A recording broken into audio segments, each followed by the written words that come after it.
पिछले 25-30 वर्षों के पूर्व में ऐसा देखा जाता कि भगवान महावीर या तीर्थंकरों की कुछ प्रतिमाएं, मूर्तियां ऐसी बनती थी और जैनी परिवारों में मूर्तियां हुआ करती थी।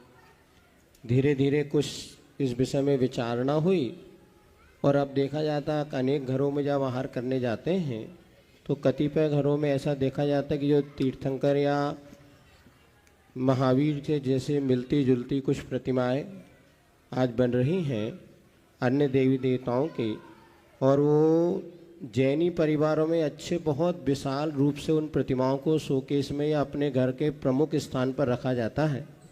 तो वास्तव में आगे भी आने वाले समय में जिन प्रतिमाओं की जगह इन प्रतिमाओं का यहाँ पर घर में विराजमान होने लगेंगी तो शायद आने वाली पीढ़ी ये भूल जाएगी कि हम जैनत्व के उपासक हैं।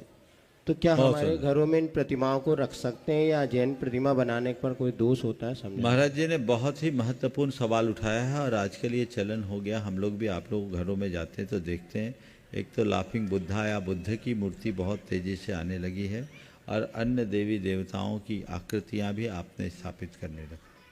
सबसे पहली बात तो ये हमें समझना चाहिए कि देव प्रतिमा को देव स्थान में ही रखना चाहिए। हमारे जितने भी प्रतिमाएं हैं वो पूज्य प्रतीक है और उनको शोकेस में रखने की वस्तु की जगह पवित्रता के साथ रखना चाहिए। शोकेस की वस्तु में रखने की जगह पवित्रता के साथ रखना चाहिए। यदि हम पवित्रता के साथ न रखें तो उसका कोई अर्थ नहीं। आप वहीं खा रहे हैं, पी रहे हैं तो विनय कहाँ है?